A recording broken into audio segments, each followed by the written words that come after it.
Thank you guys so much for joining us tonight. Hi, everybody. It's Tracy Murphy. I am the executive director of the Delaware Coalition Against Gun Violence and our sister organization, the Coalition for a Safer Delaware.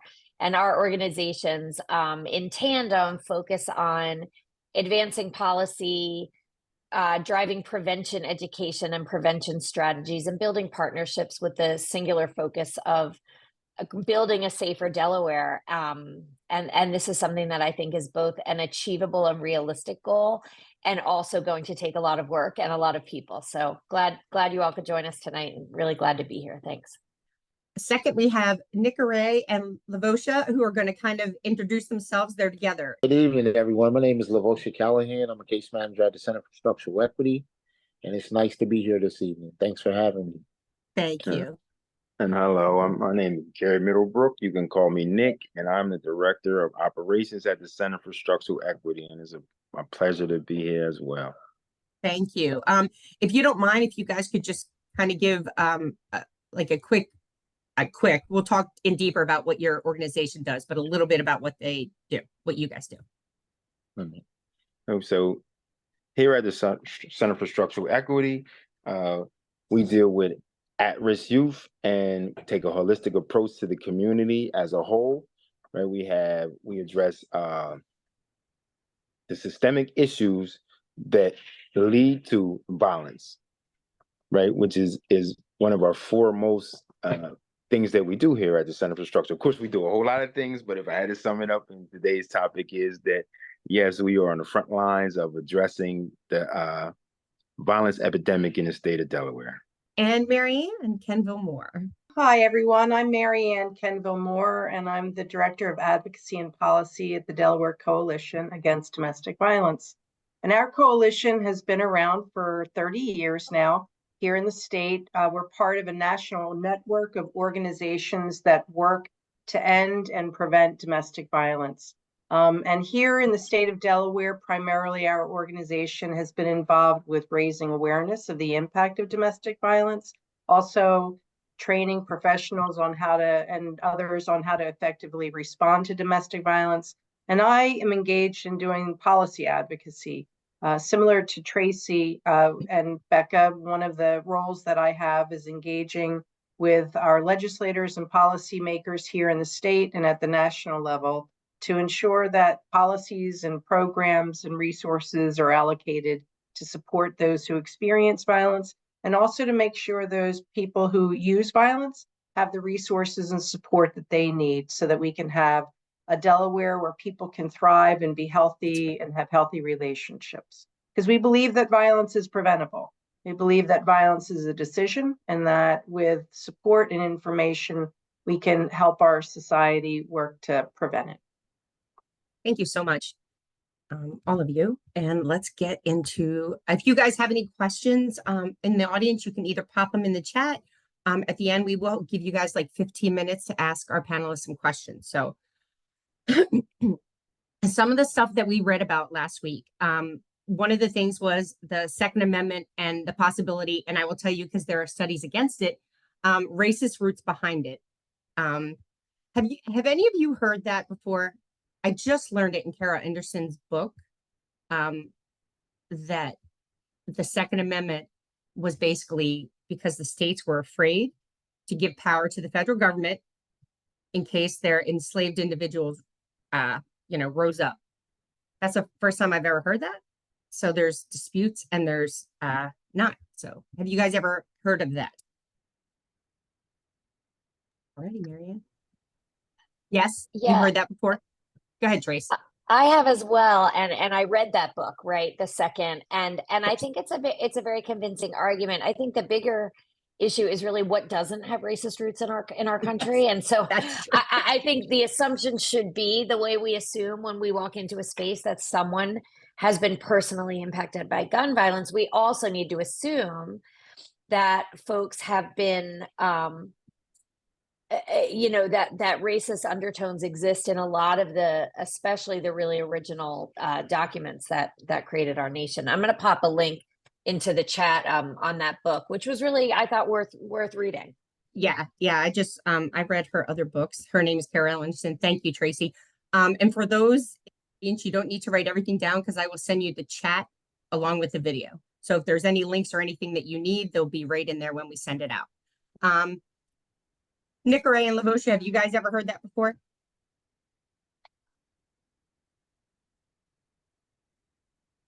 You guys should just stay off mute. Yeah, I we know, are. we are. This is too much. Technical difficulties here. No we just want to worries. Say, No, I haven't heard of that. I can't say that I have, but I would be interested to learn about it though. Yeah, she does have her other books are great. So Tracy put that one in there. So okay, just that was something new that I learned and wasn't aware of. And so Becca, I did want to add, I didn't become aware of it through the book that you referenced, but recently when listening to the oral arguments before the Supreme Court, there's currently a case that is pending a decision by the US Supreme Court that involves a person who was described as dangerous.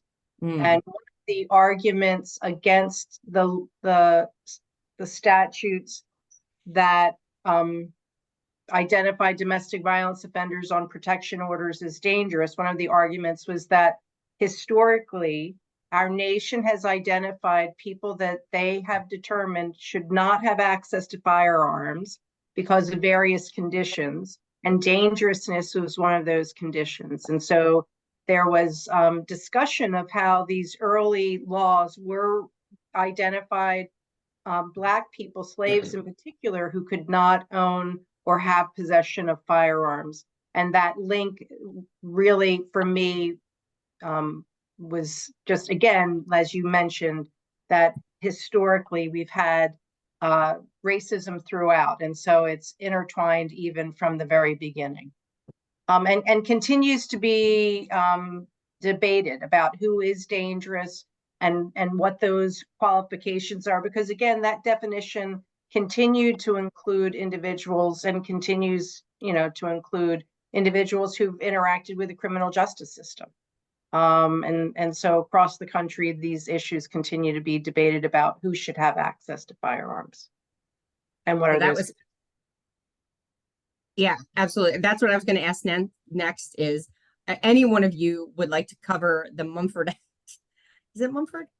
Am I getting that right? Yeah, the Mulford Act. Sorry, the Mulford Act. Are you guys familiar with that? If not, I can go over it. More for that.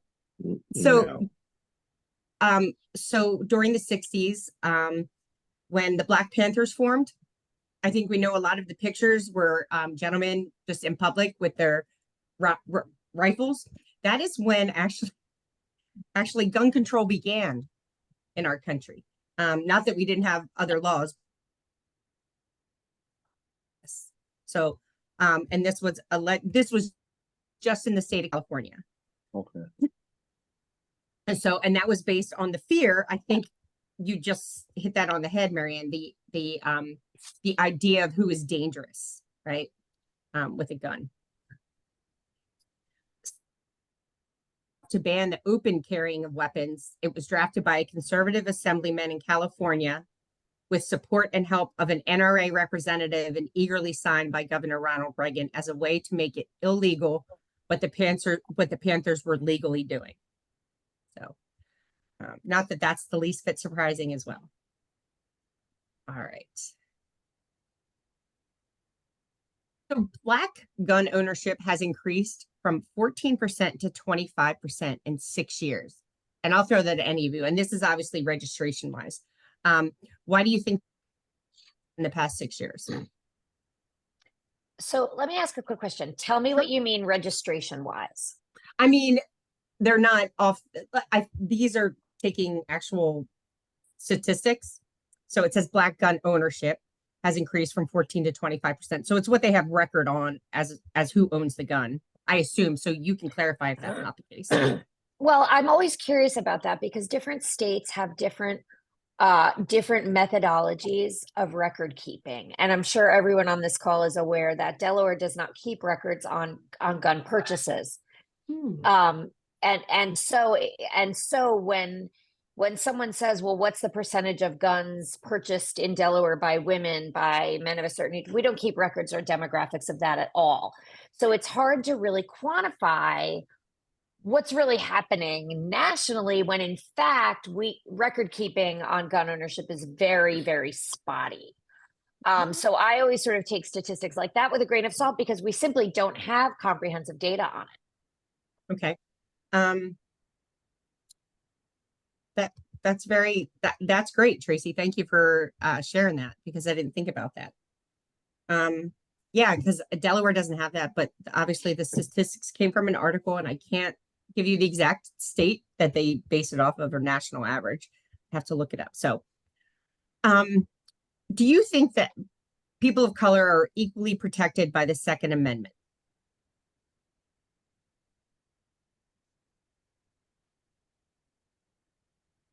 No, No. Situation of Philandro Castile, right? He was a legal gun owning individual, stated that he had a gun and was shot. So, and he said he had he had a registered gun and so I think it all goes back to dangerous in my mind. Or what Well, but people think. I don't think that, I mean, I think right there are a lot of people who are registered or legal or licensed or permitted gun owners who die by firearms. I mean, that's not unusual and that's not specific to any one category. I think our position on that is that in general, the presence of a firearm is the most likely indicator that someone will die from a firearm. You can't drown if there's no pool, right? Like, so that's something we talk about a lot is firearm violence really happens at the intersection of impulsivity and access. If you have the impulsivity but no access to lethal means, you survive that moment of impulsivity. And so anyone of any racial background can be involved in that impulsivity. But I think our friends from the Center for Structural Equity will tell us that you're far more likely to be engaged in communities at risk of so many other inequities. And whether those communities are racially, demographic, or otherwise at risk, my expectation is that our friends at Center for Structural Equity know all too well the other inequities that exist categorically. I'd be curious to hear what their thoughts are. Me personally, I don't think that we can talk about the acquisition of a firearm or the use of a firearm, like you just mentioned, Tracy, without first let's tie in the fact if it's poverty associated with it. Now, we always can hang our hat on poverty in any societal issue, but when you have that as the driving force in certain neighborhoods or certain communities, ultimately you're going to find a way to have access to a firearm and eventually use it. Sometimes a firearm can be used as a protective factor. In certain cases, when I say a protective factor is I really don't want to use it per se, but I don't want to be in a situation where as though I've been engaging with some individuals that are not too fair seeming and I don't want to not have it, then they use one against me. That's what I mean in protective factor in that case.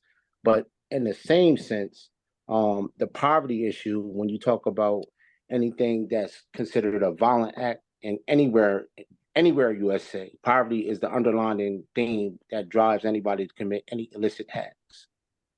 And like you just said, Tracy, we know all too often that which is our underlying premises here at the Center for Structural Equity, is that structural inequities in the form of a poor education system, an overzealous criminal justice system, and an inadequate healthcare system lead to poor health outcomes.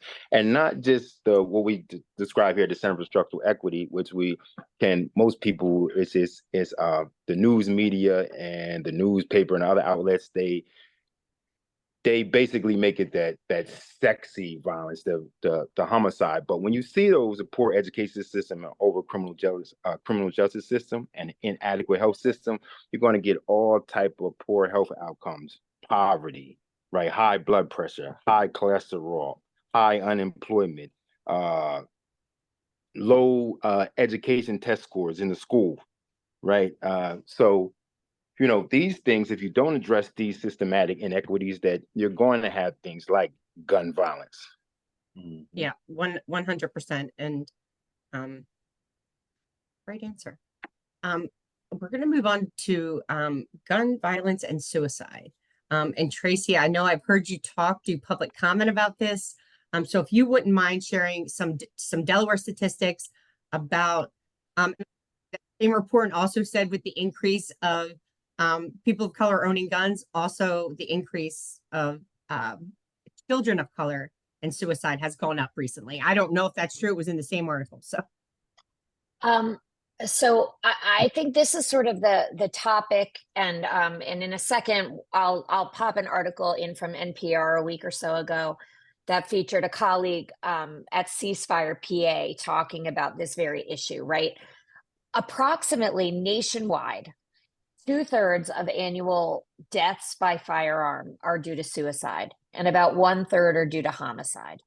Those numbers fluctuate a little bit, but by and large, nationwide, the primary driver of high rates of gun violence is suicide. In 2022, and I'd be happy to pop this statistic in the chat as well, there were 48,117 lives lost to gun violence in our country in 2022. 26,993 were suicide. So almost 27 of that 48,000. And that's really important to remember when we compare it to Delaware statistics, which Delaware is closer to 50-50. Our gun violence looks like about 50% homicide, 50% suicide. And that's not because we do a good job of suicide prevention, to be clear. It is because we have disproportionately high rates of community violence in our cities. And I don't have to tell anyone on this call that that's a problem, right?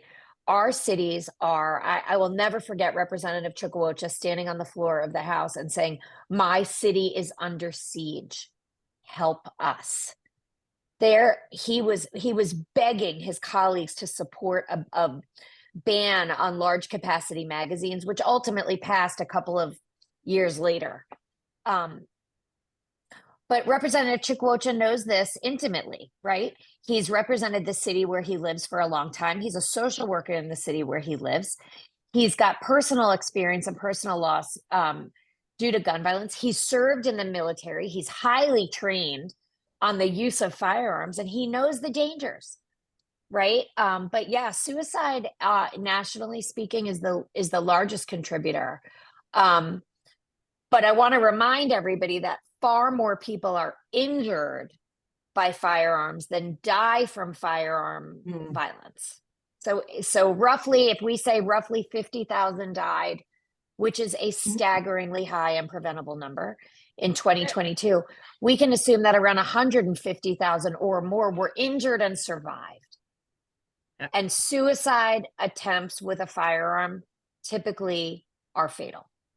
There are very, very few survivors of suicide attempts that involve a firearm. Yeah. And that was one of the things I read. When we, intimate partner violence to this, when we're talking about gun violence.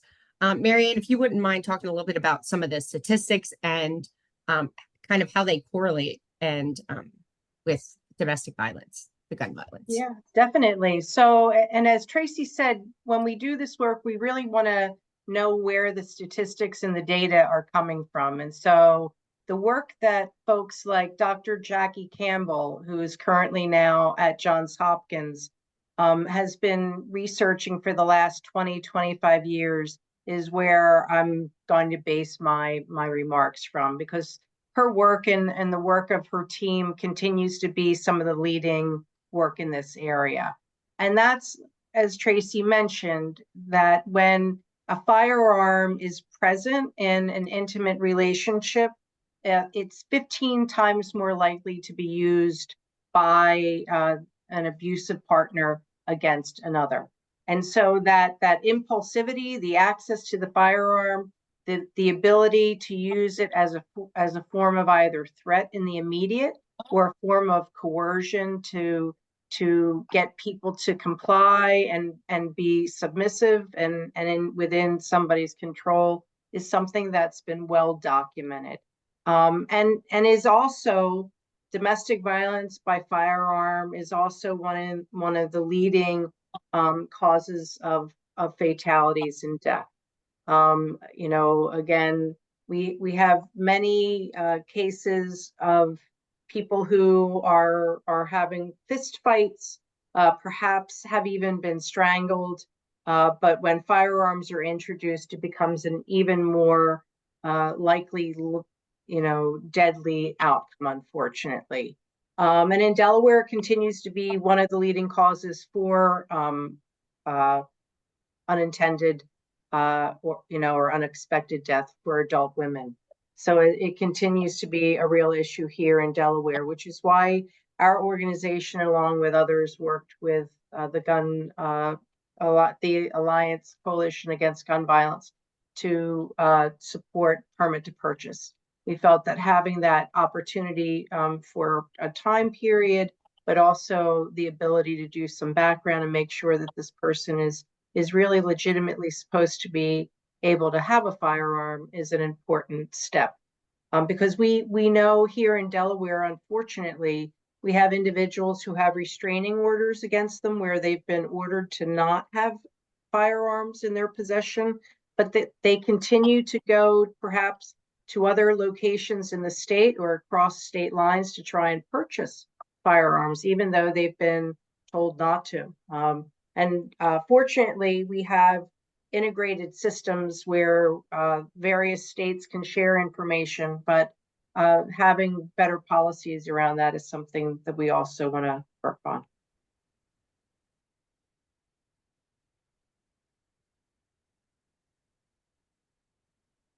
Becca, we can't hear you.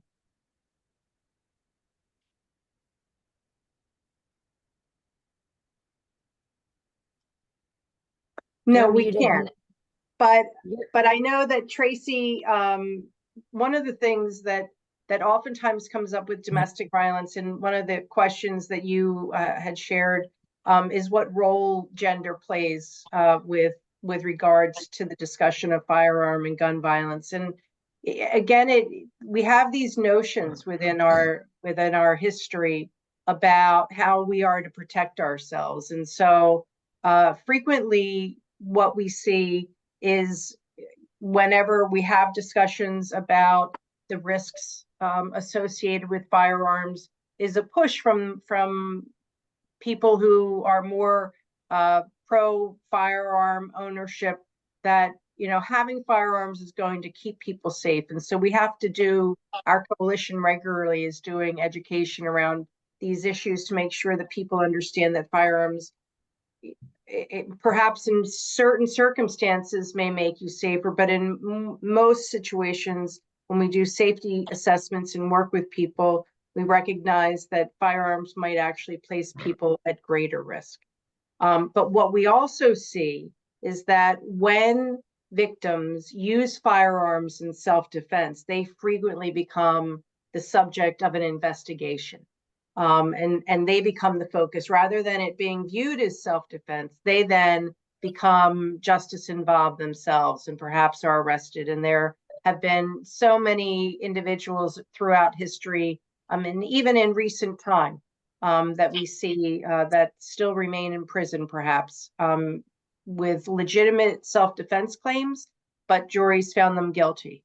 So when we have like, you're darned if you do, you're darned if you don't, for most victims, which is why we encourage victims or people who experience violence to safety plan with advocates to really consider how firearms play into their lives. Becca, we still can't hear you. Because You're I was showing on up mute. as okay. I'm on All right, mute. got it. I'm sorry. Keep yourself off mute. Like, You'll thank be all you, Mariann, set. though, for Okay. taking that and running, because that was the next question. I just hadn't gotten it out yet. But lastly, just in this space, not that we're going to talk about everything all over again, but when you mentioned this, but I don't know if people, the risk that even if you're protecting yourself and you're good at it and you accomplish the tax, the defending yourself, right? Women still are prosecuted for that, even if it's self-defense, even if it's stand your own ground. There are a lot of women that actually do time in prison. So it sounds like it's a catch-22 for women.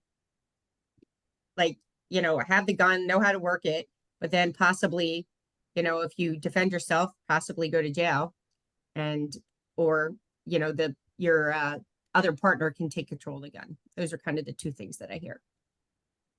Well, and I just want to flag, I popped into the chat a link from the Center for American Progress about debunking the guns make us safer myth, because I think there's a lot of really good data and some smart, really well accumulated resources here about defensive gun use, how rare it is, and frankly, how unlikely it is. Go ahead, Mariann. Sorry about that. I think that the issues related to self-defense we're trying here in Delaware to prepare advocates and others to be more well-versed at how self-defense and how the justice system can be used against victims, because we on a regular basis are working with people who we identify as being really the victim in a situation, but they have now gotten criminal charges. And so they're considered the offender. And so we see this playing out, and we're trying to improve people's understanding of not only, how to advocate for a victim when they present as the victim, but also then how to support people who become involved in the justice system. How to get them connected to defense counsel early on, how to make sure that advocates are in communication with law enforcement and the prosecutor's office about a person's prior history of experienced violence, and why wasn't self-defense considered in that investigation initially, and how can we get that information in front of the prosecutor. We are fortunate, at least here in Delaware, that our Attorney General and our prosecutors' offices have an open approach with our advocacy community and work with us. But still, we see people who don't come to our attention, end up in the criminal justice system, and continue to have these experiences, unfortunately. Thank you for elaborating on that, because that is something, and thanks, Trace, for putting that article in there, because I think that is something that has to be debunked. Nick, Ray, and Lavosha, we're going to get to you guys now. Nick, sorry, it's just Nick. You have Nick Ray on the bottom, so just look at that. So you guys briefly touched on the systemic issues, and you mentioned them, but it's the ultimate systemic issue that causes gun violence. So if we said, of course, we can go on, and we all know that no matter whether it's across domestic violence, mass shootings, bullying, we know that one of the major root causes of gun violence is very simple, and that's just that the availability of guns increases the likelihood of violence, right? Yes. So now we can break it down even further, you know what I mean, and turn it over to my partner. A lot of times when you talk about the availability of guns, particularly in the city of Wilmington, zip codes 19805, 19802, 19801, 19703, the Route 9 corridor, things of that nature. When you talk about gun availability, it's readily accessible, almost as if you can go to any liquor store in the city of Wilmington and purchase a beer or alcoholic beverage. You could basically walk down the street at any age demographic and inquire about a firearm, and you can purchase one. That's the accessibility and availability of firearms in the city of Wilmington. I don't want to sound in a sense that, is this as easy as this, you go into your local Starbucks and get a cappuccino or anything of that nature. But if you know the right folks and you're in those type of circles, you can easily obtain a firearm and be ready to use it and get it into action or whatever illicit behavior that you may be engaged in. But for the most part, a lot of guys in the city of Wilmington in that age demographic, and I'm not talking about teens. Now, the public will have you to believe that teens are the driving force behind the gun violence in the city of Wilmington. But our data shows that it's that 25 to 35 age demographic that are really the driving force between the violence that plays a part in the city of Wilmington. Now, of course, the AG has did a miraculous job of knocking up and securing indictments for us, like organizations that were on the north side of Wilmington, the hilltop of Wilmington, and she secured not only indictments but lengthy incarceration sentences. And it will lead you to believe that that was the causing driving force behind people that were committing the malicious acts of murder and gun violence within the city. But when in all actionality, when you do a deeper dive, the age demographic is a little bit older and the guns are very, very accessible. And some of the root causes of that is, once again, I would have to say, like my partner Nick Ray has said, poor healthcare, poor education, over-aggressive criminal justice system, lack of healthcare. When you talk about, if I can't provide a universal healthcare package for me or my family, and you talk about my son might need like some type of medicine which is costly and expensive, I'm gonna resort to criminal behavior, and I'm gonna use a firearm to make sure that my son secures the medicine that they may need. Now, we are based in theories and criminological theories here at the Center for Structural Equity. And one of the theories that we study here is called the strain theory, and it's by Robert K. Merton. Strain that can be placed on you by society, not be able to obtain a car, not be able to obtain a home, not to be able to obtain the general principalities that a human being has the natural thing to have. It puts a strain on you. So once that strain is being placed upon you, you resort to illicit and criminal and antisocial behaviors such as gun violence and things of that nature. And then you also can't leave out lack of good employment. These are some of the main root causes, because if I have no economical stability, then how am I provide for myself, let alone for the ones that I care about, such as my family, my friends, my mother, my child, my significant other. So when you talk about root causes, you can have a gumbo pot of things that you could throw in, particularly in the city of Wilmington, and you come out with a recipe that's going to spell disaster. And I'd like to chime in and add on top of Please. that one of the main factors is that lack of opportunity and that perception of hopelessness, specifically among young inner city children, right, can fuel, right, violence, right? Because we found that when working with children, that when you give them a hope for tomorrow, right, it changes the whole dynamics of how we view life, right? When there is no hope for tomorrow, then I don't care about my life, then I don't care about your life.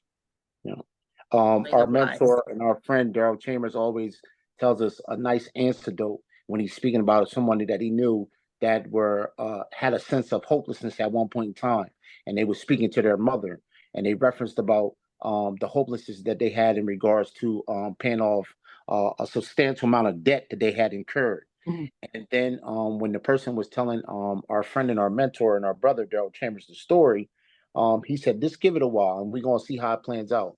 And when the person came back around and started to tell the person about how they had secured stable employment, employment that is conducive to a healthy lifestyle, then the person started speaking in terms and words such as, "Hey, maybe I can open a bank account.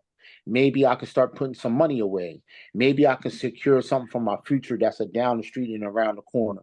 So when you have hope, think about a better tomorrow and securing your future, that is the gun violence is the least thing that's on your mind, that you want to harm somebody, because you saying, "Hey, I have an opportunity to go to my place of employment and do something that's worthwhile, constructive, and that the community that can see that can make me a person that's upright in my community, a contributor to my community. No longer am I a taker or a plunderer or somebody that's seen as a derelict in my community." And so basically communities of color are impacted by inequalities that, you know what I mean, are rooted in racism, right? And that's just the bottom line.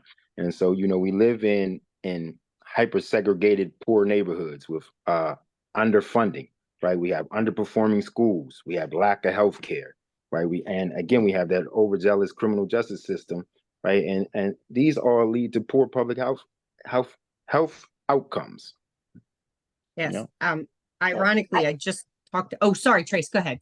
No, I just wanted to jump in and say that one of the biggest takeaways that I have from my work with Daryl and your team over the years is that we hear so much about how important the role of a credible messenger is when we're talking with young people, right? Young people can't, like I always say this, I am a white lady from the suburbs. I don't know if these kids need to hear it from me, but they probably don't. They probably needed to hear it from somebody who lives their life, who understands their life. But one of the things we face is if you're trying to work in a school setting and you can't pass a background check because you have a record, no matter if you have turned your life around, that's an inequity that is detracting from your opportunity to help with engaging young people in kind of getting out of that lifestyle, giving them that hope and that confidence. And at the same time, you're preventing yourself from that success, and you're preventing the kids from learning for you. So this is one of the ways where policy advancements can really help with changing outcomes. Yes. And so when we talk about sort of the global movement, the statewide movement of different lanes, like Daryl's group, the Center for Structural Equity, these gentlemen, they're in there with these kids, with these young people all the time. We're the organization with other partners that are leaning in on legislative advancements. Mariann's group is leading in on helping make sure that women have access to safe havens, legal support, et cetera. So we're all sort of playing a small role in concurrent lanes that are moving in the same direction. And sometimes we're in two lanes. But I think it's really important to recognize that we can work all day long on trying to get the right people to give the right message to the right child, the right young person. But if our policies prevent that opportunity, we're failing ourselves again and again. So that's a way that sort of the policy work influences outcomes in real time. Absolutely. And Tracy, I think one of the things when you first started speaking, and you put it together so eloquently, I might add, that when you have somebody on Leg Hall's floor, such as yourself, knocking down the doors and beating on the tables and saying, hey, this is policy that needs to be changed. This is policy that needs to be executed today, not tomorrow. And then you have grassroots organizations such as the Center for Structural Equity under the tutelage and leadership of Daryl Wolfie Chambers, that when you speak about lived experience, that's what you're speaking to when you say that, hey, I might not be able to get the job done from my perspective as a white woman and things of that nature. But when you have such guys such as myself, Nick, and the team here at the Center for Structural Equity, that you compile all that lived experience that we have, we can go in the cracks and crevices and we can say, hey, these are the policies that they're putting in place to make sure you don't be able to obtain your basic needs. We just talked to Tracy on the phone. Hey, man, she's a credible partner of ours. She just left Legislative Hall, and she's saying this is the move they're trying to run on. So we take it back to the communities that are disenfranchised, the communities that people say they just don't want to go to no more. That's a lost cause. That's a lost hope over there in those communities. And we go there and we speak to them and we put rubber to the road and boots on the ground and we meet them where they're at, non-judgmental. And we come into their homes and we say, hey, this is how we're going to invoke change. And the only way you're going to invoke change is do change in policy. Now, you can get on your soapbox and have a fireside chat all you may want to. But until you get down to them legislators and the people that you voted in office that say they was going to represent your best need when it comes to gun violence, domestic violence, or whatever the case that might be near and dear to your heart, if you have to remind them, hey, you serve the people. I am the people. You know what I mean? And I think that in our best interest is to do this. But I think when we get together collectively and we put everything on the table and we say, hey, this is what we can do as a united front, it's unstoppable force, if I do say so myself. Yeah, you guys, that was a great, you guys are awesome together. Great summary. Someone just put a question in the chat. What about the way American culture glorifies violence? How does our culture relate to gun violence statistics? I mean, I'm happy to jump in here. So this is something we've been talking about, right? Like we all have our lanes, right? And I think one of the things that's been happening in this movement for quite some time is really leaning in on culture change. And I could talk for about 100 more hours. So somebody just cut me off in a minute or two. But I think if we look back a decade or more, a couple decades now, I'm dating myself. We used to see people on TV with cigarettes in every environment.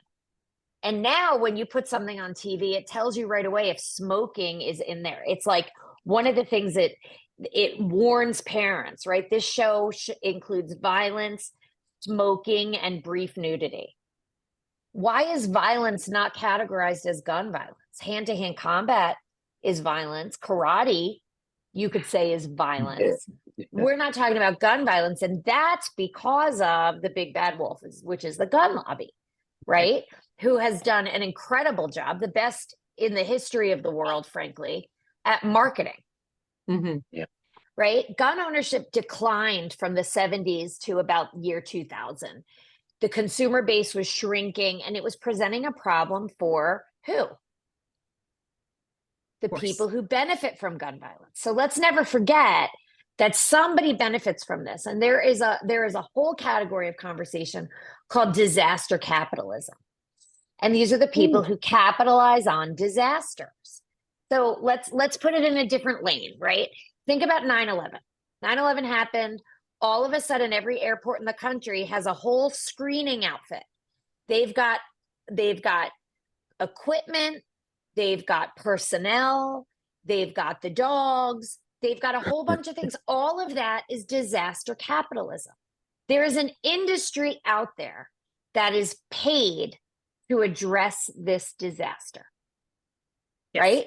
That's disaster capitalism. So let's think about disaster capitalism, and let's think about who benefits from crisis and catastrophe. And the NRA, and there are other organizations in that same category, but they have all come together to benefit from gun violence. And the way they do that is by convincing everyone that if you're scared, what do you need? A gun. A gun. But does the data bear that out?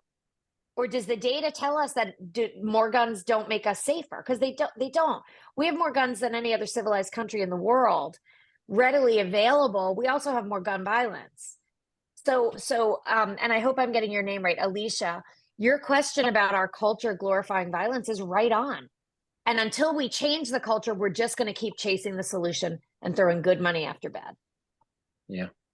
Yeah, thank you for that. I would love to hear from Mariann and from you gentlemen about culture. Okay, so we're talking about culture overall, but there's also a culture, I think, underneath domestic violence, right? There's a certain culture, and what can we do to address that? And there's a culture, I think, in city gun violence. What is the culture? How can we address the culture, even within our police system, right? Like, we know that putting a gun in someone's hand and giving them authority, what kind of culture it can create. Yeah, there's a colleague in the field, Juan Carlos Arion, who talks about toxic masculinity in such a way that it just it really helped me understand how in our society, in our culture, the messages that we send young men are that in order to be a man, one has to be strong and stand up for themselves and be able to defend themselves and to not take gruff. And respect is a really something that is intended then to be backed up again with violence if somebody disrespects you. And how this culture that we live in, like Tracy was saying, also that people feed that storyline. We see it in our entertainment. We see it in our commercials.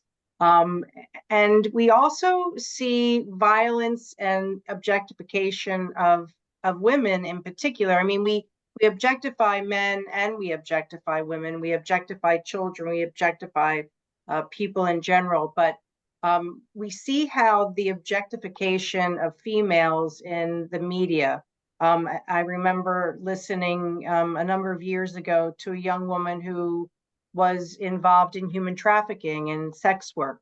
And she, as a young child, remembered watching MTV videos where these young women would be hanging out with the rock stars, and she thought that was really, cool to look at. But that objectification is what ended up getting her pulled into human trafficking as well. And so, like, these messages that we send our youth, the messages that our media is sharing broadly, is also contributing to those poor health outcomes. You know, we here in the United States spend more money on our health systems than anywhere else in the world, and we also have some of the worst health outcomes. And so there's our culture that continues to glorify violence, and to promote violence internationally, at the same time that we say that we're about peace and democracy and togetherness, you know, continues to keep us tied up, in many ways. Thank you so much. Nick and Lavosha, how do you guys feel about that? Like, what do you think is the culture change that needs to happen within the community? So that's a good question, because we know firearm violence is basically highly concentrated in like urban communities, and gun violence is also like one of the leading causes of death on Black males under the age of 55. And I think that if you say, what is the culture, what is that narrative, as Vo said early on today, we were part of a 5-city national study, and we interviewed over 150 young adults aged 15 to 24, right? And we found that one of the narrative that a lot of the young males who carry guns, they carry them for protective factors, right? It wasn't in the media, and it is young Black males, like Vo said, the teenagers are driving the violence, right? But that's something that's untrue, right? It's also that young Black males are demonized and say that they're perpetrators of gun violence when they're actually carrying it for protective factors, and the violence is actually driven by a small group of people. And I think that the only answer to that is to address those inequities, right? And in many of the communities that are impacted by the gun violence, right? And without that nothing's ever going to change. Absolutely. Now, what's interesting is I heard you guys talk about policy, and Tracy talked a lot about you know, gun policy. But what we didn't talk about were the other policies that affect poverty and the situation, and those kinds of policies, like, you know, appropriate school funding, right? Equitable school funding, job opportunities, trades, things like that,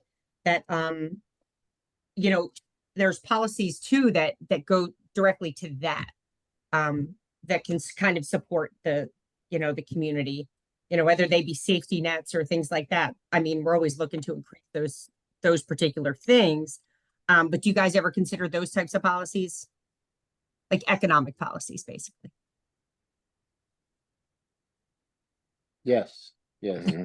Yeah. Yes. I can probably go on a tirade in regards to that, because the governor just issued a statewide report card and said he was assembling an educational task force. Now, those are his words exactly, not mine, Governor Carney. Anytime you have to assemble any type of task force or a coalition or team of people to address an issue, that means the issue's in dire straits. And one of the issues that was spoke about in the governor's report in regards to him assembling a task force to tackle the issue, one of the issues came up was funding. And it was funding of inner city schools such as Great Oaks Freire, East High Charter, Thomas Edison. These schools are very underfunded. You have Chromebooks down there that do not work adequately. It goes back to the open window theory. One of the schools is located in one of the highest concentrated poverty areas in the city when you talk about Thomas Edison, over there on Church Street on the northeast side of Wilmington. Now you have that particular school in that location right there, and the data shows that they're not reading and writing at proficiency. So if I'm funded to fail and you want a high quality education from my student coming out of these particular type of schools, I'm not reading and writing to proficiency, I'm on a school to prison pipeline. Dr. Yasser Payne gave an eloquent speech up in Villanova University when he said that Black and brown students are more likely to be suspended, in school suspension, out of school suspension, or referrals at a higher rate than any other class of people. Three Now, times. 3 times to be exact. You're absolutely correct. And I say that to say that how can I obtain a quality education that's underfunded, are more likely to be suspended in a school that's not geared or up to date to 2024 learning conditions? I'm already behind soon as I enter the school. If I'm underfunded, I'm never going to be in a situation where I'm able to obtain a quality education. Now, if you was to go to schools, now we all know these schools are paid institutions, but if you was to go to a school such as Ursuline or Padua or St. Mark's or Salesianum, and those type of numbers and those type of statistics was to come out, somebody will be arrested today, and it would be front page news. It was supersede Trump ordeal and whatever he got on in federal court. There's no way those schools would stand for that type of goings-ons in their higher institutions of learning. They just wouldn't have it. It would be unheard of. Now I understand. Oh no. Ah, Did we lose them? Oh I no. think, I think they'll come back. I think so. They'll I'm come sorry. back. Yes. They'll come back. Yes. Because that's what I wanted to talk about, where the root causes. Tracy, did you want to follow up with anything while they log back on? Well, Or I Mariann? I think the policy, the policy work that surrounds, right? It's easy to highlight a gun safety bill, right? Banning the sale of assault weapons. That is very clearly gun safety, gun related safety. Minimum wage increase. We weighed in on that.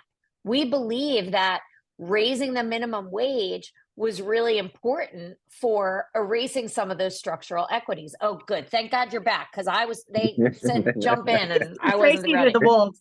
Yeah. Yeah. So when you have those type of issues going on in the educational system, there are already private We're talking about and policies. state.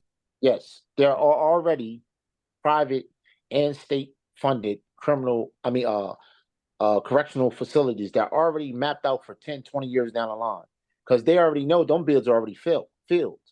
Because if you're not reading and writing at a certain level of proficiency right now, we already know what your outcome going to be. So those policies need to be addressed, and they need to be talked about on not just a local level, but a national level. This issue isn't driven just in the city of Wilmington. This is across the nation that this issue is going on. Delaware ranks around about 37 or 38 in far as educational and what we put forth as far as a finished product from K to 12 throughout the country. That's horrible. That's Oh, horrible. it is. And on top of, we go back to what we say cultural, in school, we say that there has to be a cultural understanding, right? For some of these kids, cultural competence, as my partner just said. And so as we were in the schools, and some of the things have to be revamped, and you have to have an understanding. So unfortunately, in what we always say is that lived experience, right? Like one thing we pride ourselves on is at the Center of Structural Equity that we hire based in, and the people that we bring have that lived experience. Not that you had to experience using drugs, not that you had to be the gun carrier, not that you had to be the guy in jail, but that you have a lived experience, whether it be your family member, friend, somebody in the community, so that when you go into the community, you have an understanding of what's going on and you're not judgmental, right? And then sometimes, even as my partner just said, that in this school to prison pipeline, that we need some cultural competence in the schools, right, to work with some of these kids. Because if I've lived in a household and they was smoking weed all night long, right, and it's coming upstairs, and then I come to school, I'm probably high. It may take a couple hours for me to come down, so I'm having behavioral issues. And so then there's policies that says, hey, we're going to put this kid in this program, we're going to kick this kid out of school, without really having an understanding on what's going on that home front. Yeah, Right? 100%. Yeah. As you And can then say, a lot of times go ahead, you sorry. have a situation as well, Becca, where you look at it from this point alone. I'm just trying to make it the school perform at a level that is conducive to school board policy, the school that I am policy. I'm not trying to disregard or not adhere to these particular type of policies in the classroom. I'm not trying to be disruptive. I'm not trying to break any rules. But in certain cases, in some of the students that we live that we deal with in that indicated population, the IOM model states that there's a universal, selective, and indicated population. Here at the Center for Structural Equity, we try to target that hard to reach population, that indicated population. Whatever the phenomenon says that's going on in your city or your town or your county, those students are already actively involved in it, whether it be gang participation, drug dealing, whatever the case may be. So now you're saying this person that has to go to school and perform at a level that's conducive to policies that are going on in the school. I might have not even slept, right? Because of the house that I'm coming from. My uncle is running in and out. I'm sleeping on the couch. So to wake up and produce a quality level of learning within myself, and then it's underfunded. I'm not functioning at a level that's conducive to school. Like, those are the things that we try to tackle and deal with before a student reaches even high school. We're trying to get to those students in elementary, that 3rd, 4th, 5th grade, because sometimes by the time they get to 8th, 9th, 10th, and 11th, their mind is made up on how society has already treated them thus far, and they're already going to be a perpetrator of a crime or a victim of a crime. So we try to prevent that even before they even get to that indicated population. And on top of this, how about we look at this with that cultural competence, that a lot of times that a lot of these kids are learning in chaos, right? So when they come to school and they do different things, it's just recreating their environment that they learn in at their best. So they operate and function in chaos. And so the policies say you got to do it this way, you got to sit here, you got to say this, you got to wear this, and you got to do this, without an understanding of that these kids are coming from a space that where you have to learn how to operate in chaos. Yeah, it's not the same space, right? One of the things that's shown in many states, and this is why we're a huge proponent for universal pre-K, is that investing in universal pre-K reduces the prison population. But you have to wait 18 years for it to happen, or 20 years. And so trying to tell a governor now that we need for 20 years so we can actually, which have been proven in other states. Right. Balance this budget, but also invest in stuff that's not going to get a return. That's a big ask. And so you got to show up with coalition on that and say, look, we are all of us, all 30 organizations, 60 organizations are here to say, we support this and we're going to protect you in the communities when people come for you about it. And that's reality. And it takes years to get those policies moved forward. And it takes courage from elected leaders to stand up and say, I know what's right, and I'm going to stand up for this. And a couple of those things are hard to come by sometimes. Absolutely, Tracy, because the big question is that, that everyone should ask is that, it's always, the onus is always put on the individual, which, we're not going to absolve the individual of that onus when there's a violent crime committed. But the question is, why are communities of color impacted by structural inequities, right? And we know that structural inequities are policies, social structures, and norms set by the institutions and those in power, right? And so how do we challenge that? Like, because this is on a level where it's not an individual level, and people in these communities want to be impacted by gun violence. Yeah, and it's crazy to me too that we want to hold people accountable, or kids. They're like, well, it's the parent's responsibility. Well, you know what? It's not the child's fault who their parent is, right? Like, if they live in a house with chaos, that's not their fault. But as a community, we need to understand that we need to come together and support kids that have that, that environment, and give them additional support. It's like equality versus equity, right?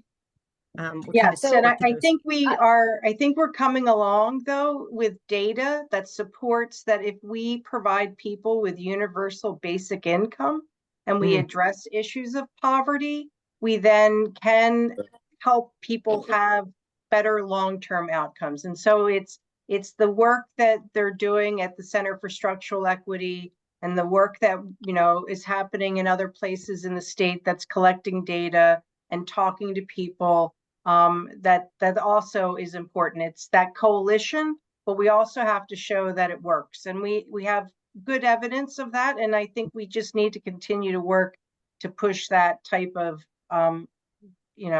policy approach forward. We know that our state has historically relied on rich corporations and families to provide a social welfare network, within the nation or within the state, and we need to work to build a much stronger system now that we don't have the DuPonts and others running things. I want to Yes. I want to jump in and flag. So this is an opportunity, right? I think a chance for us to take a look at thinking about policy in a different way. Here's just like one example. A couple of years ago, I wanted to volunteer at the book fair. We know data tells us that kids who have involved parents have better outcomes. I say, I'm going to get to be an involved parent. I'm going to volunteer at the book fair. The book fair said, okay, great. You need to go get fingerprinted and background checked so that you can come in and volunteer at school. Now, that is a great policy to protect kids from predators. But it is not a great policy to get parents involved in education. Right? So Right. I think sometimes we also have to recognize that well-intended policies have negative impacts. Yeah. And we have to be willing to course correct on that. Yeah, I was able to take a half day from work and drive down to Bear and get fingerprinted. Not everyone can. I have a car. I have a flexible job. Not everyone does. That drives inequity. Right. So who's in charge and saying, hold on, not all of our parents, we want every parent to be involved at the book fair. We're making the barriers to involvement through these policy choices. Yeah. Plus the And the application fee. Yes, application. Mariann, exactly. $65 to volunteer at the book fair. And then guess what the book fair cost me? Yes. You're absolutely right, because we talk about, the big system, we talk about healthcare and education, but there's also policies and procedures and organizations and businesses that do the same exact thing. So, we have And a there's bunch of disaster capitalism again. That's exactly right. book called that, because it sounds like a good title for a book. One day I'll write my book. One day. I'm going to go back to the top and try and skip all of Tracy's amazing. I just don't want to accidentally click on one. A 302, I'm going to say MH is probably mental health. Oh yeah, I know what that is. A 302 mental health hospitalization in her state. This isn't a question, but requires you to relinquish all of your fire.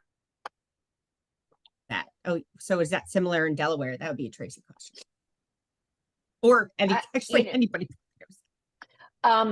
So I have to be honest, I don't know that it requires a relinquishment, but I also think that even if relinquishment was required, more restrictions need to be placed on access at the point of purchase. Because relinquishment only really goes so far. And that goes back to Mariann's great comment from earlier. All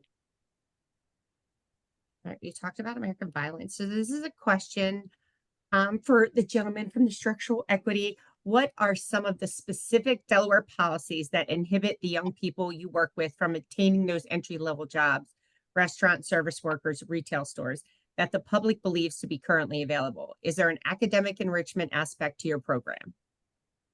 First question, and then I'm gonna let my esteemed colleague Nick answer the second one. What we see is a policy in regards to not allowing young folks to obtain employment is the marijuana policy. If I give you a drug screening and you test positive through your urinalysis for marijuana, some jobs immediately disregard you as a candidate for employment. Particularly, let's just start right here in the city of Wilmington when you're talking about summer youth jobs for students ages 14, 15, all the way up to 18 years old. They say that if you are currently smoking marijuana, you are totally not a candidate for their summer youth program. Now, one of your questions later on in our panel is how do Black communities deal with trauma, right? You got young people ages 14, 15, 16, 17 years old, right? Coming from traumatic experiences throughout their whole lives, not just a couple months in the summertime, not just a 2-week span where, their pop died or anything of that nature. I'm talking about true traumatic experiences. Their ACEs scores is probably off the chart, right? So sometimes they use marijuana as a sense of a coping situation, self-medication. Now, I'm not advocating for nobody to go out and smoke a whole bunch of doobies and be high and moving around the city in a state of this euphoria and high and peace and love and all that kind of good stuff like that. But what I am saying, the reality of the situation stands is this. Some young people do use marijuana as a sense of how to deal with some of their traumatic experiences that they had in their life and are currently going through. Now, that's not saying I'm a stoner. That's not saying I'm a drug addict. That's not saying that I'm not able to function at certain levels that are deemed appropriate in certain spaces that I enter. But what it is saying that the city of Wilmington is saying is that, hey, if you smoke marijuana, we're not going to employ you as a person or youth. We're not even going to ask you why you smoking the marijuana. We're just not going to employ you. So will be one of the policies that I would like to see changed. Mayor Pazisky or whoever's in charge of that particular division of employing young people, that's a situation that it seems like to me is just targeted against inner city youth. You know, I don't know if Newcastle County, when they employ people, do they have the same policy? I don't think so, because we work for both the county and the city, and we run students through the county without an issue. Only thing the county want to know, they do a background check, and that's it. And they employ youth without a shadow of a doubt. The city of Wilmington, they take you through a rigorous screening process when they know our babies are going through traumatic experiences. That will be one of the policies. Some of these kids, and to piggyback off what LaVoce is saying is, in many communities in the city of Wilmington, especially those communities of color, right, nearly everyone is impacted by gun violence, right? And statistics have shown that very few people, right, have actually witnessed a homicide, right? And very few people have actually witnessed a shooting, right? But what is frequently heard throughout the city of Wilmington is gunshots, right? A significant portion of people have reported hearing gunshots, right? And how does this affect your health, right? And like the voters said, that our children have high A scores, right? Experience a significant amount of trauma. And so not that we're advocating, right? You know what I mean? I don't want y'all to please nobody think that we saying, hey, go smoke some marijuana. No, we're not trying to implore young people to do that. Yes. Well, but I think it's more about anxiety, right? Yes. I mean, it's kind of what you said. I mean, to be honest, if you're a 16-year-old that lives in suburbia, that has access to healthcare, most likely their parent, if they were having issues, can take them to a mental health professional, get them prescribed an antidepressant, yada, yada, yada. That's not the same case in the city of Wilmington. No. And LaVocia and I, we partner with Christiana Hospital and Dr. Chin, and we are on a project that looked at gun violence exposure. Yeah. Right. And we know that gun violence exposure can have lasting impacts on your health, right, and your well-being, right? And left untreated, exposure to gun violence has been associated with post-traumatic stress disorder, antisocial behavior, depression, right? Risky behaviors with alcohol and substance use, increased likelihood in violence, right? And so when we know all these things, right, why are we still putting policies in place that would impact those that need the help the most? Yeah.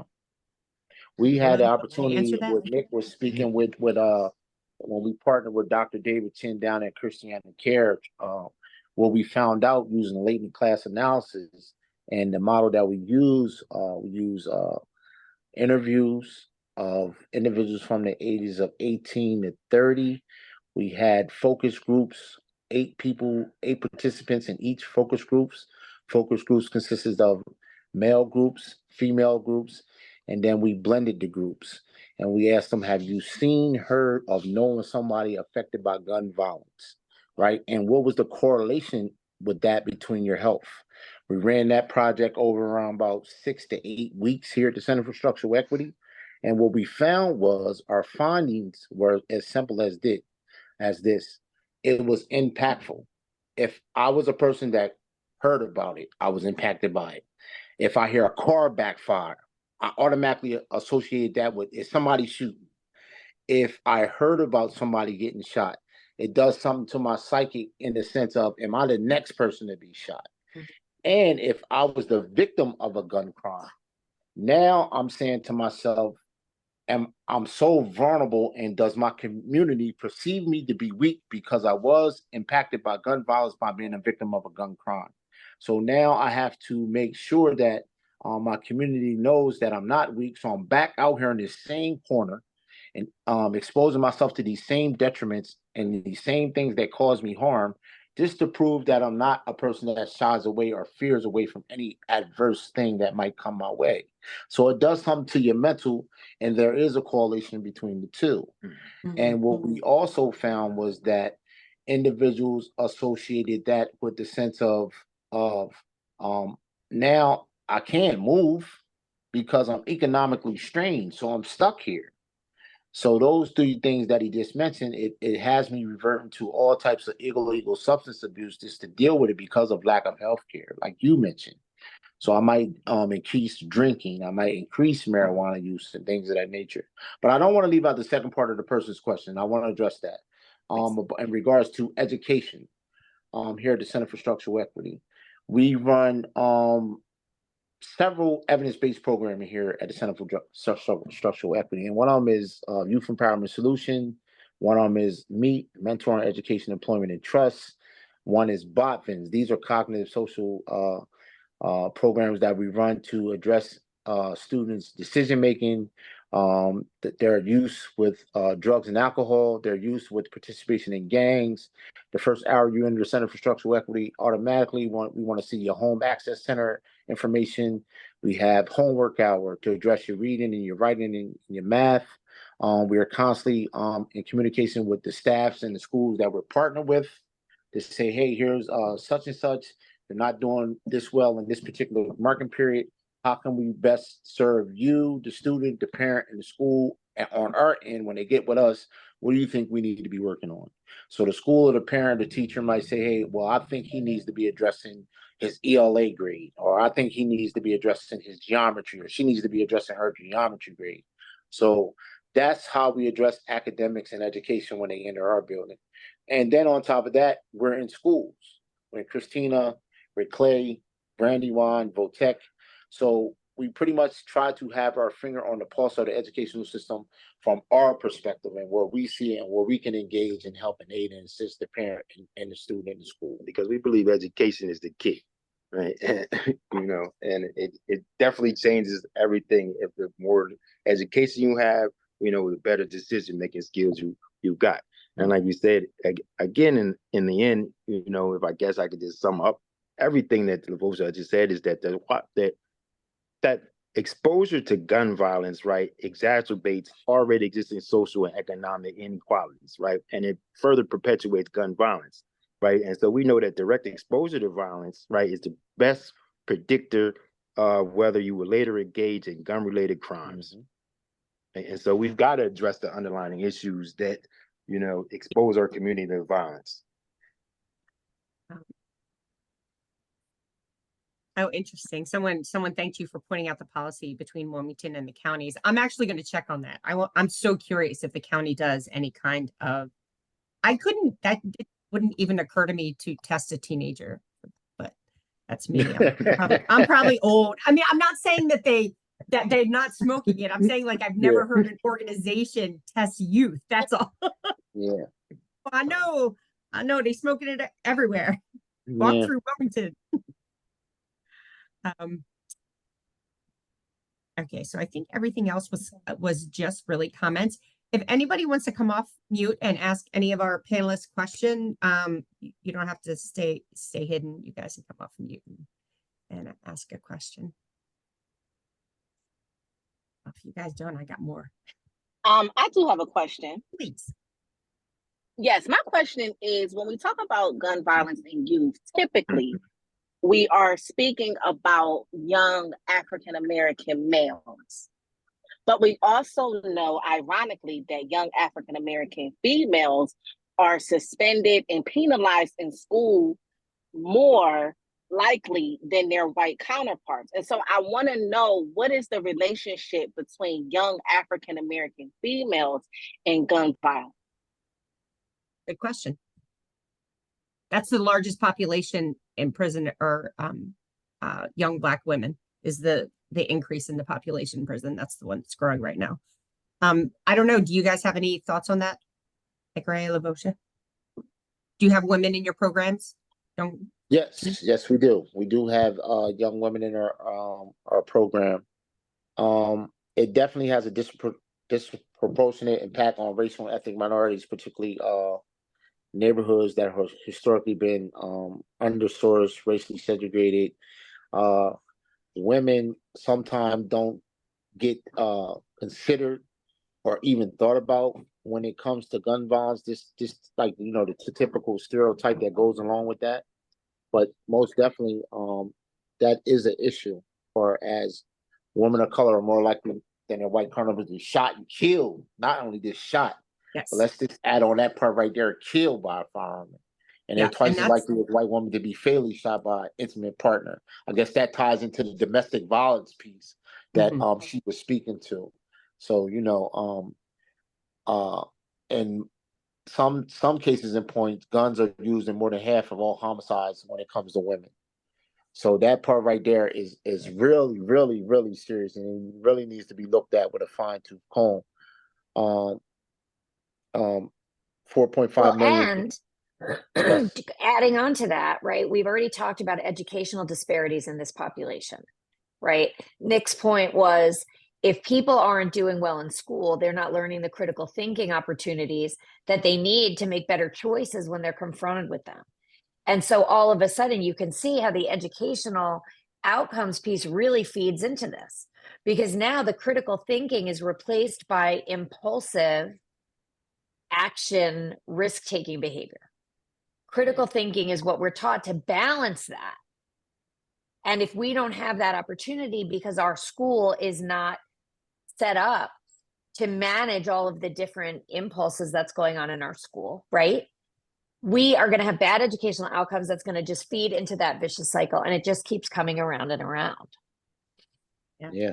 Absolutely. Somebody asked how PTSD plays a role in gun violence, or does it? Well, I think something important to recognize in mental health and gun violence, and actually I'll put in a little plug. On May 1st, our organization is partnering with the Veterans Administration as well as the Mental Health Association in Delaware to offer a half-day conference on firearms and mental health, because we know that the correlation is very strong. What we're learning and what newer data is telling us is, in fact, not that people who are experiencing mental illness are more violent, unless they're talking about violence towards themselves in forms of suicide. And then people experiencing PTSD, anxiety, depression are far more likely to be victims of suicide than create violence towards other people. So there is a role that PTSD plays in gun violence, but it is largely, the data tells us it's largely in self-inflicted gun violence. Interesting. Mariann, do you find that PTSD plays a role or is an outcome?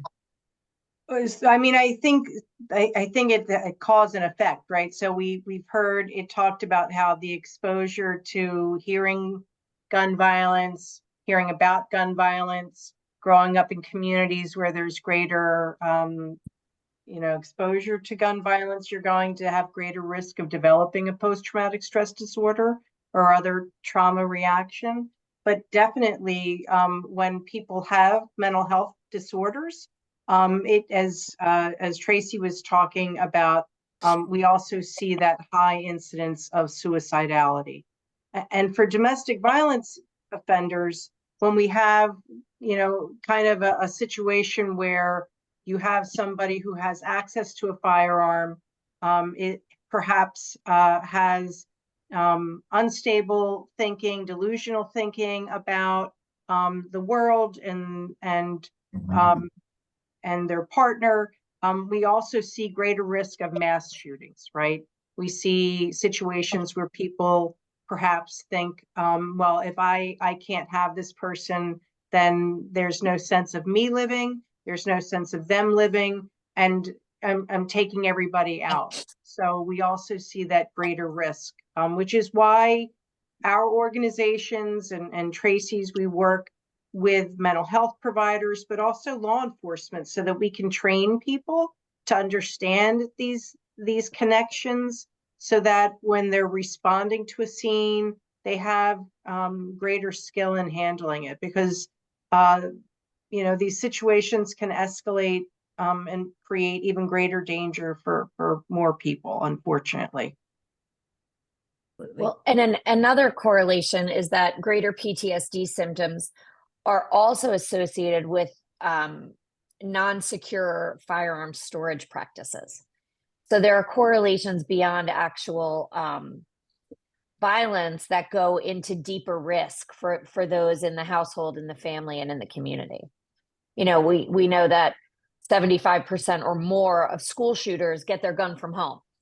So if an unsecured gun is at home because of someone's PTSD, that creates a much larger risk of gun violence in the community at large, not just in that household.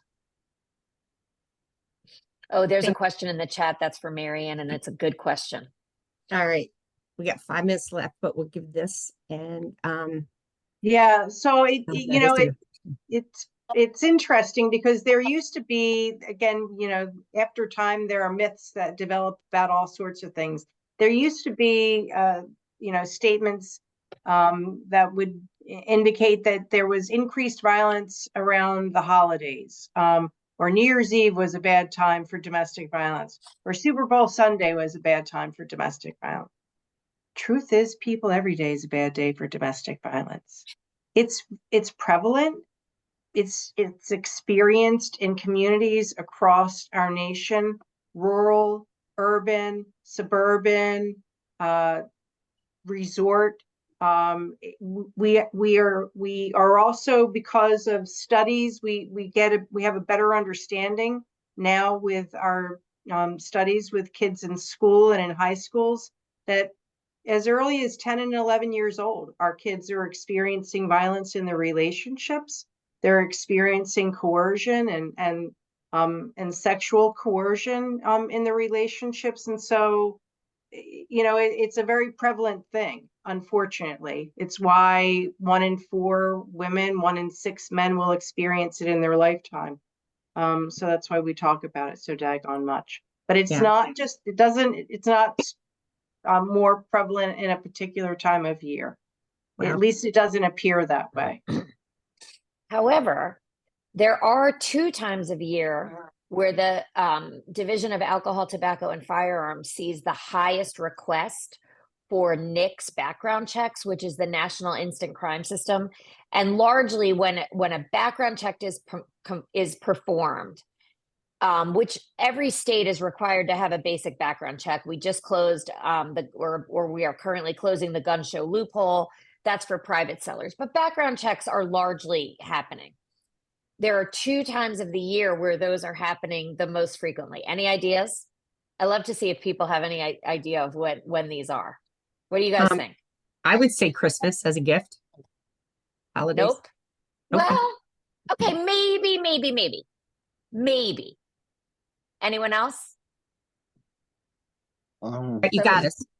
Black Friday, the day after Thanksgiving. So maybe it's Christmas shopping, but I know that when I go Black Friday shopping, I'm just shopping for me. I'm just going to put that out there. The second time is tax refunds. At tax refund time, people take that tax refund, that unexpected money, and the National Instant Crime System gets its highest level of requests for background checks during that time. All right, well, you guys are all doing great work. We have 2 minutes left. What I would love, thank you all so much. I would love for you each to kind of tell the audience, and believe it or not, people do watch this after the fact too, what they can do to help support your organization if they'd like to. Tracy already put her mailing list right in there. Well, I was just going to say, yes. So join our mailing list. Don't be afraid to get involved. Small acts of activism are always appreciated. And that can be everything from liking or commenting or sharing a social media post, all the way to it really engaging and showing up at events and offering to make testimony for public, offering public comment for pieces of policy. And then of course, right, we're donor funded. We are a donor funded organization. Gun violence prevention is historically underfunded. And so we're always chasing success because we just don't have enough bandwidth to do all the things we want to do. And then really just keep showing up for events like this one. Let us know that you're out there and you care about this work. Thank you for what you do, Trace. You guys do great work. You've done amazing work in the last 6 years. So it's been great to watch. She doesn't let it go, which is great. Nick and Lavosha, what is something, they're just next to my screen, Mariann. What is something that people can do if they want to help support your organization or your work? So they can encourage your policymakers and legislators to adequately fund community-based violence intervention and prevention efforts like our own, that's grounded in evidence-based practices and trauma-informed practices, right? And just come out and, support. You guys have, like Tracy just mentioned, gun violence is extremely underfunded. I would say racial justice work is also underfunded. Is there funding? Do you guys get national funding, local funding? What is your? We're supported on a national level, or local level, and on a state level. All right, good. But you need more. We need to multiply you guys. Yes, and have you in different parts as we all of the know, city. Sometimes such the kind of work that we're all involved in, sometimes it's even funded to fail. You'll get some traction after 2-3 years, then you look up and then the funding is pulled and the rug is pulled right from underneath you. So we have to always be mindful and aware of those type of situations as well. But I think all of us can attest to this. This is not the type of work you're going to get in and you think you're going to get filthy rich and retire in an island in Tahiti somewhere. So let's just establish that first and foremost. So, but it's a good fight to put up every time you go out there and try to make an impactful in somebody's life. Yeah, we discussed that at the Equity Summit about the short-term investments in communities. The work that's being done in spaces, there's funding for 2 years. And in 2 years, often the funding gets pulled because there's another shiny thing that we want to invest in. And